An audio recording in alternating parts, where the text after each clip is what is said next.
I'm playing Jamie Shipley.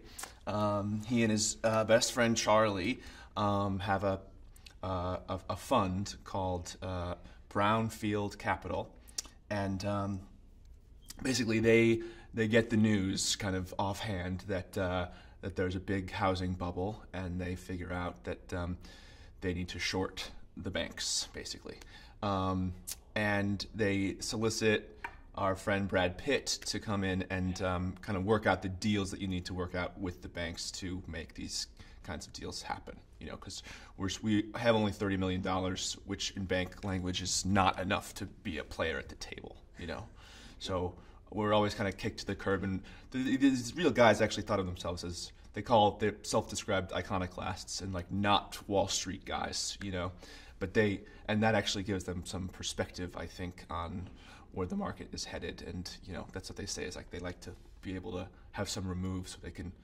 see it, because if you're too close to it, you can't really see the big picture. Ben's a kind of neurotic doomsday predictor who eats only organic food and is convinced that the world's going to end any moment, you know. And so, but he used to work in a big bank, and so has connections with the banking world that Charlie and Jamie kind of desperately need in order to move on this strategy that they have of shorting the housing market, because they get so dismissed by all the banks because they're just like low time, don't know what they're doing. So they solicit his help. They kind of cajole him into helping them push through this agreement, this ISDA agreement, it's called. And then they're able to like actually deal with the banks as if they were like a legitimate financial institution. Brad is so awesome to work with. Like, he's so easygoing, and kind of, you get the sense that anything you throw his way, he will roll with and react to and throw you something back really awesome. And he's really funny, and he's like surprisingly funny and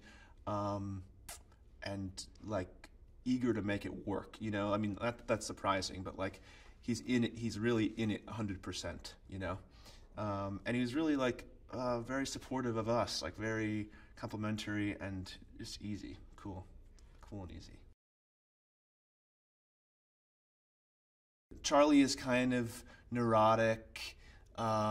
He's a little like bookish almost in the way that Jamie is not. Jamie's sort of actually used to be like more of an athlete, and he's sort of a little more physical. And but Charlie is incredibly intelligent, incredibly smart, and in reality, he kind of was the first to kind of uncover this. And then Jamie saw it and helped run the numbers, and then they were both like, "Are we crazy? Is this nuts?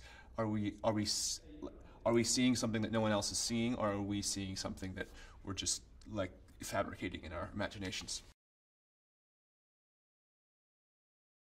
I think it does leave you mad, and I think it's supposed to do that.